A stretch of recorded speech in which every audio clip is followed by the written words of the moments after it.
The pre-dawn darkness over the East China Sea trembled with the thunder of 1,200 ships. Admiral Raymond Spruance stood on the bridge of the USS Indianapolis, watching the largest Pacific Armada ever assembled prepare for what would become the bloodiest campaign in the Pacific War. Operation Iceberg was about to begin, and with it, America's final stepping stone to Japan itself. Lieutenant Colonel James Cheney of the 6th Marine Division pressed his binoculars against tired eyes, scanning the formidable coastline of Okinawa. The island stretched before them like a sleeping dragon, 60 miles of coral ridges, ancient tombs, and terraced hills that would soon become a graveyard for both American and Japanese forces. Behind him, 182,000 assault troops waited in the holds of transport vessels, their faces painted with camouflage and determination. The morning of April 1st dawned with an eerie calm that fooled no one. As the first waves of landing craft approached the Hagushi beaches on Okinawa's western coast, Marines and soldiers of the 10th Army expected the devastating reception that had met them at Iwo Jima and Saipan. Instead, they found empty beaches and abandoned defensive positions. General Mitsuru Ushijima had withdrawn his 110th Army deep into the island's southern mountains, preparing for a defense that would cost the Americans dearly for every yard gained. Major General John Hodge's 24th Corps and Major General Roy Geiger's 3rd Amphibious Corps poured ashore with textbook precision. By nightfall, 60,000 troops had established a beachhead 8 miles wide and 3 miles deep. The lack of resistance puzzled American commanders, but veterans like Sergeant Bill Sledge of the 1st Marine Division knew better. "The Japs are waiting for us somewhere," he told his squad as they dug foxholes in the coral soil. "They always are." The island's civilian population, caught between two armies, faced an impossible choice. Okinawan families huddled in the island's extensive cave systems, traditional burial sites that now served as shelters from the approaching storm. Many had been told by Japanese propaganda that American forces would show no mercy, leading to tragic consequences that would haunt both sides throughout the campaign, as reported in contemporary accounts from war correspondents, including those later published in the Pacific War Chronicles. The initial landings represented the culmination of years of island-hopping strategy that had brought American forces to Japan's doorstep. General Simon Bolivar Buckner, Jr., commanding the 10th Army, understood that Okinawa was more than just another Pacific island. It was the key to Operation Downfall, the planned invasion of Japan itself. The first day's success masked the horror to come. While American forces celebrated their unopposed landing, Japanese commanders deep in the Shuri Castle complex prepared for a battle of attrition that would test American resolve like nothing before. Lieutenant General Cho Isamu, Ushijima's chief of staff, had studied American tactics from previous campaigns and devised a defense in depth that would bleed the invaders wide among Okinawa's coral ridges and ancient stone walls. The stage was set for 82 days of hell. The deception lasted exactly 24 hours. On April 2nd, as American forces pushed inland toward the islands to crucial airfields, they encountered their first taste of General Ushijima's strategy. The Japanese had transformed every hill, every cave, and every ancient Okinawan tomb into a fortress. What followed was a methodical slaughter that would define the Pacific War's final act. Captain Eugene Sledge led his mortar section through the coral limestone. That gave Okinawa its nickname among Marines, the Rock. Every ridge concealed Japanese positions that had been months in preparation. Spider holes, connected by tunnels, allowed defenders to appear and disappear like ghosts, while carefully positioned artillery pieces in the southern hills rained death on American advances with mathematical precision. The horror intensified on April 6th when Admiral Seiichi Ito launched Operation Tengo, a desperate gambit involving the super battleship Yamato and what remained of the Imperial Navy surface fleet. Vice Admiral Mark Mitcher's Task Force 58 intercepted the Japanese squadron 400 miles north of Okinawa in a battle that lasted barely 2 hours. The Yamato, pride of the Imperial Navy, slipped beneath the waves along with 2,700 Japanese sailors, marking the effective end of Japan's naval power. But the real carnage was happening on land and in the skies above Okinawa. The first large-scale kamikaze attacks began on April 6th, with over 350 suicide planes diving from the morning sky toward American shipping. The destroyer USS Bush took for kamikaze hits before sinking, while the carrier USS Hancock suffered devastating damage from a single zero that penetrated her flight deck. Sailors aboard the ships of Task Force 51 watched in horror as their shipmates fought fires fed by aviation gasoline and exploding ordnance. Corporal Robert Leckie of the 1st Marine Division, later wrote about the psychological impact of facing an enemy that sought death rather than victory. "They came at us with a fury born of desperation," he recorded in his journal. "Every Japanese soldier we faced had already accepted his death. That made them more dangerous than any enemy we had ever encountered." The Americans, fighting for victory and survival, struggled to comprehend an adversary for whom death in battle represented the highest honor. On Okinawa itself, the advance slowed to a crawl measured in yards rather than miles. The ancient Shuri line, anchored on the 13th century castle that had once housed Okinawan kings, became a meat grinder that consumed entire battalions. American forces would take a hill during the day, only to find it reoccupied by Japanese infiltrators each dawn. The coral limestone absorbed blood and explosions alike, turning the island's southern approaches into a moonscape of shell craters and corpses. The civilian population paid the highest price of all.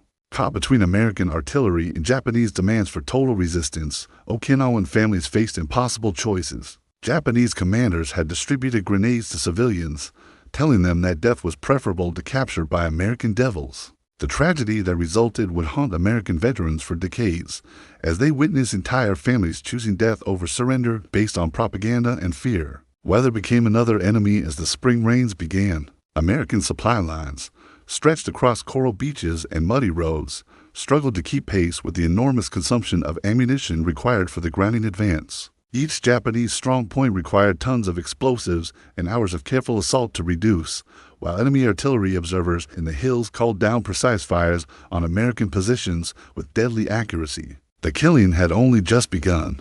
The name would become synonymous with futility and courage in equal measure: Sugarloaf Hill. A 60-foot coral and limestone mound barely worthy of the name hill became the focal point for 11 days of fighting that epitomized the entire Okinawa campaign. What the maps designated as Hill 55 became a symbol of Japanese defensive genius and American determination. Major Henry Courtney Jr. of the 2nd Battalion, 22nd Marines, studied the approaches to Sugarloaf through field glasses caked with coral dust and dry blood. The hill appeared insignificant, but intelligence reports indicated it anchored the western end of the Shuri defensive line. What Courtney couldn't see from his observation post were the dozens of mutually supporting positions that turned Sugarloaf into the center of a killing triangle.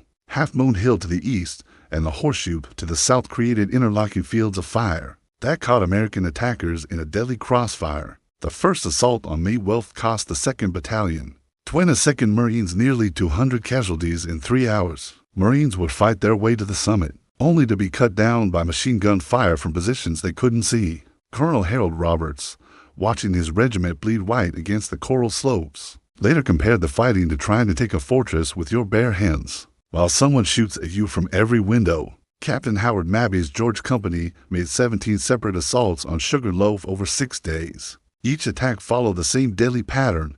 Marines would advance under covering fire, fight their way to the crest in vicious close combat, then find themselves isolated and surrounded as Japanese defenders emerged from hidden positions. The hill changed hands 11 times, with each exchange measured in American and Japanese corpses. The psychological toll matched the physical carnage. Corporal Sterling Mace of the 3rd Battalion, 5th Marines, described the horror in letters home that military censors heavily edited. "The smell never leaves you," he wrote. "Coral dust mixed with blood, gunpowder, and death. We take ground during the day and lose it at night. The Japs come back through tunnels we didn't know existed, and we start all over again in the morning." According to accounts preserved in the official Marine Corps' historical records, the fighting at Sugarloaf represented everything wrong with frontal assault tactics against prepared positions. Yet American commanders had few alternatives. The coral terrain prevented flanking maneuvers, while Japanese positions were too well concealed for effective artillery preparation. Each strong point had to be reduced by direct assault, usually led by Marines carrying satchel charges and flamethrowers. Major Courtney finally broke the deadlock on May 21st through a combination of desperation and tactical innovation. Rather than attacking during daylight hours under observed fire, he led a night assault that reached the summit of Sugarloaf in darkness. Hand-to-hand combat raged among the coral outcroppings as Marines and Japanese soldiers fought with bayonets, grenades, and bare hands. Courtney himself fell leading the final assault, earning a posthumous Medal of Honor for the action that finally secured the hill.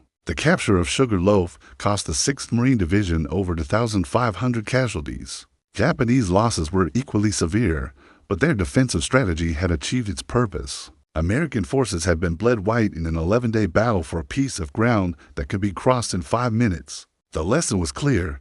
If every hill on Okinawa cost this much, the planned invasion of Japan itself would require casualties that might break American public support for the war. Meanwhile, offshore, the kamikaze attacks intensified.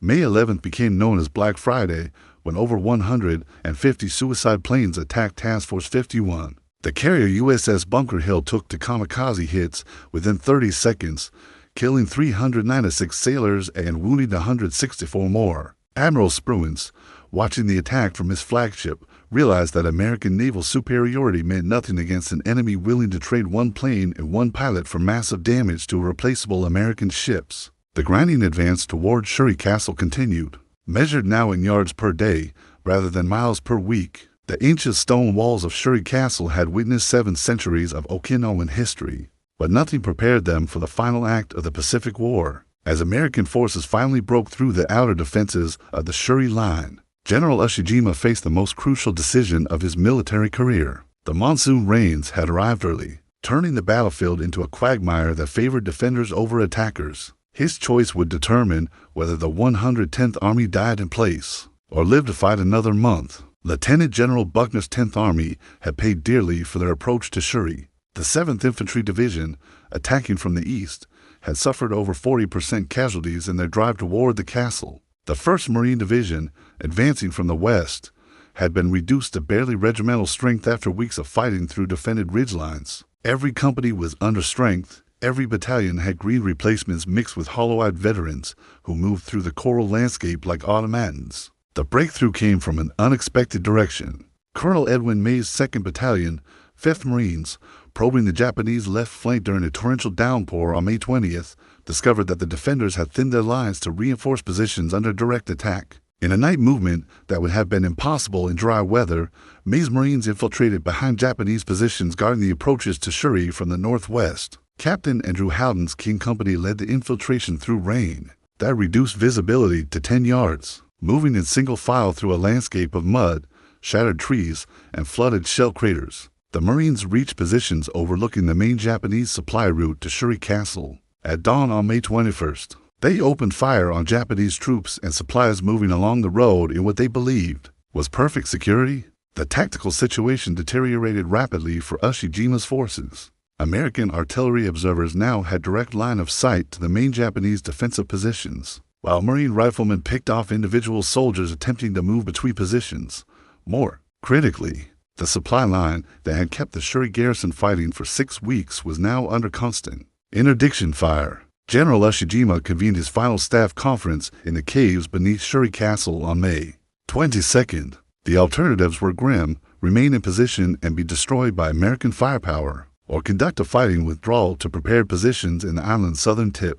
Lieutenant General Cho argued for a final banzai charge that would die gloriously. Among the castle's ancient stones, Ushijima chose survival over honor, ordering a phased withdrawal that would extend the campaign for another month. The Japanese retreat began during the night of May 23rd, amid the worst weather conditions of the campaign. According to accounts from the official Army Historical Series, over 30,000 Japanese troops slipped away from Shuri positions during 3 nights of movement through terrain that American observers had declared impassable. The monsoon rains that had plagued American operations now provided perfect concealment for Ushijima's forces. As they moved south toward their final defensive positions on the Kiin Peninsula, American forces entered Shuri Castle on May 29th to find it virtually empty. Private First Class Don Farquhar of the 1st Battalion, 5th Marines, raised the Confederate battle flag over the ancient fortress in a gesture that would later cause considerable controversy. The symbolism was lost on most Marines,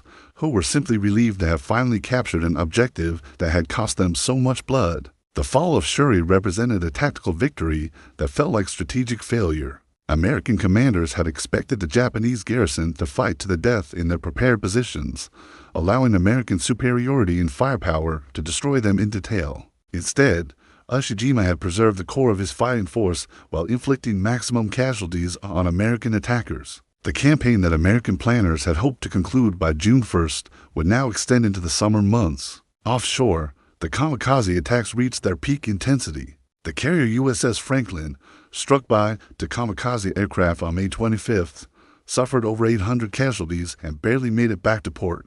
Admiral Nimitz, reviewing casualty reports in his Pearl Harbor headquarters, began to question whether American forces could sustain the losses necessary to complete Operation Iceberg, much less launch Operation Downfall against the Japanese home islands. The bloodiest phase of the campaign was yet to come. The southern tip of Okinawa resembled nothing so much as the surface of an alien world. 2 months of continuous bombardment had stripped away every tree, every building, and every trace of the peaceful agricultural community that had once thrived among the coral ridges. What remained was a landscape of shell craters, shattered limestone, and caves where the remnants of General Ushijima's army prepared for their final stand. Major General Roy Geiger, who had assumed command of the 10th Army after General Buckner's death from Japanese artillery fire on June 18th, understood that the endgame of Operation Iceberg would be unlike anything American forces had yet experienced. The Japanese had compressed their remaining 35,000 troops into less than 10 square miles of the most defensible terrain on the island. Every cave had been turned into a fortress, every ridge into a killing ground. Staff Sergeant William Manchester of the 6th Marine Division later described the approach to the Kian Peninsula as walking into the mouth of hell. With a brass band playing, American forces advancing south from the captured Shuri positions moved through terrain so thoroughly destroyed by artillery that maps became useless. Navigation relied on compass bearings between prominent shell craters, while communication between units required runners who faced odds little better than those of a suicide mission. The final Japanese defensive line centered on Hill 89, a coral ridge that rose barely 100 feet above the surrounding terrain, but commanded every approach to the southern beaches. Lieutenant Colonel Yahara Hiromichi, Ushijima's operations officer, had spent months preparing positions that represented the pinnacle of defensive engineering. Interconnected caves provided shelter from American artillery, while concealed firing positions allowed Japanese machine gunners to engage American infantry from multiple angles simultaneously. Captain Eugene Sledge's King Company, 3rd Battalion, 5th Marines, spearheaded the assault on Hill 89 on June 19th. The attack began with a 4-hour artillery preparation that consumed more ammunition than some entire Pacific campaigns had used. When the barrage lifted, Marines advanced through smoke and coral dust expecting to find shattered defenders. Instead, they walked into the most intensive small arms fire any of them had experienced. The fighting for Hill 89 lasted 3 days and epitomized everything that made Okinawa unique among Pacific battles. Japanese defenders, many of them Okinawan conscripts, fighting alongside regular army troops, emerged from caves that American intelligence had declared destroyed. Machine gun positions that had been neutralized by artillery came back to life as Marines advanced, cutting down entire squads in carefully planned killing zones. Private First Class Eugene Bondurant of the 1st Marine Division kept a detailed diary of the final assault, later published in the regimental history. "The Japs had learned everything about us," he wrote. "They knew exactly how we attacked, how long our artillery preparation lasted, even which routes our stretcher bearers used. It was like fighting an enemy who could read our minds." The 3-day battle for Hill 89 cost the 3rd Battalion, 5th Marines over 60% casualties. While Marines fought for the high ground, soldiers of the 7th Infantry Division pushed along the eastern coast toward the village of Itomen. The advance through the coastal lowlands proved equally costly, as Japanese defenders had flooded rice paddies and mined every possible route of advance. Companies that had started the campaign with over 100 men were reduced to squad strength, led by sergeants who had assumed command when all their officers became casualties. According to military historians whose accounts appear in the official records maintained by the National Archives, the final week of fighting on Okinawa represented the most intensive combat experienced by American forces in the Pacific War. Casualty rates reached levels that would have been considered unsustainable in any other campaign, while ammunition consumption exceeded all previous records for sustained combat operations. The psychological impact on both sides was devastating. Japanese troops, isolated in their cave complexes without hope of reinforcement or evacuation, fought with the desperation of cornered animals. American forces, exhausted by 11 weeks of continuous combat, pressed forward through sheer force of will and the knowledge that this was truly the final battle before Japan itself. The end, when it came, would be both sudden and tragic. In the limestone caves beneath Hill 89, General Mitsuru Ushijima performed his final act as a samurai and a soldier. The 110th Army had ceased to exist as a fighting force. Its regiments reduced to scattered groups of soldiers and civilians hiding in the coral caverns that honeycomb Okinawa's southern tip. Yet Ushijima faced his end with the same methodical precision that had characterized his 3-month defense of the island. Lieutenant General Cho Isamu, his chief of staff and closest confidant throughout the campaign, knelt beside him in the cave that had served as their final command post. Outside, the sounds of American flamethrowers and demolition charges marked the systematic reduction of the last Japanese strong points. The choice before them was simple: surrender and face the dishonor of captivity, or die according to the code that had governed their lives as officers of the Imperial Army. The ritual began at 4 o'clock in the morning on June 23rd. Ushijima, dressed in a white kimono beneath his military uniform, dictated his final message to the Japanese government. "My soldiers have fought courageously and died honorably. I pray that their sacrifice will contribute to the final victory of our sacred nation." His words would be among the last official communications from Okinawa to reach the Japanese mainland. 3 miles north of the cave, where Ushijima prepared for seppuku, Sergeant Sledge's mortar section was systematically destroying Japanese positions with white phosphorus rounds. The 19-year-old Marine from Alabama had survived 11 weeks of combat that had transformed him from an eager recruit into a hollow-eyed veteran who would spend the rest of his life trying to forget what he had seen on Okinawa. The final Japanese strong points fell with agonizing slowness. Each cave complex required individual attention from flamethrower teams and demolition squads, who worked under constant sniper fire. From positions that seemed to regenerate like mythical creatures, Marine Corps combat engineers estimated that they sealed over 1,000 caves during the final week of fighting, many of them containing Japanese soldiers who chose death over surrender. Captain Thomas Stump's Baker Company, 1st Battalion, 4th Marines, encountered the last organized Japanese resistance at dawn on June 22nd. A reinforced squad of Japanese soldiers, led by a lieutenant who had graduated from the Imperial Military Academy in the same class as many of Ushijima's staff officers, launched a final banzai charge against American positions overlooking the southern beaches. The attack lasted less than 10 minutes, but embodied everything that had made Okinawa such a costly victory. Japanese soldiers, many of them wounded and armed only with bayonets and grenades, charged across open ground toward Marines who had learned to kill with mechanical efficiency. The slaughter was total and pointless, yet it represented the code of honor that had driven Japanese resistance throughout the campaign. At precisely 6:10 in the morning, General Ushijima knelt on a white sheet spread across the coral floor of his final command post. Lieutenant General Cho knelt beside him, while their aide-de-camp, Captain Sakaguchi, prepared to serve as their second in the ritual of seppuku. The 3 men had spent the previous hour composing death poems according to ancient tradition, their final words as officers who had served their emperor to the best of their ability. According to Japanese accounts preserved in post-war historical studies, Ushijima's final poem reflected both his acceptance of defeat and his pride in his soldiers' sacrifice. "Green grass of summer will grow over the spots where my soldiers lie. They have given their lives for Japan, and I will join them in death." The ritual that followed lasted only minutes, ending 3 months of resistance that had cost over 110,000 Japanese lives. The news of Ushijima's death reached American commanders within hours, carried by Japanese soldiers who emerged from the caves under white flags to report the end of organized resistance. General Geiger, who had lost so many Marines in the grinding advance across Okinawa, felt no sense of triumph. The victory had been too costly, the enemy too brave, the implications for future operations too ominous. As the sun set on June 23, 1945, the Battle of Okinawa was officially over. The statistics would take months to compile, but the basic facts were already clear.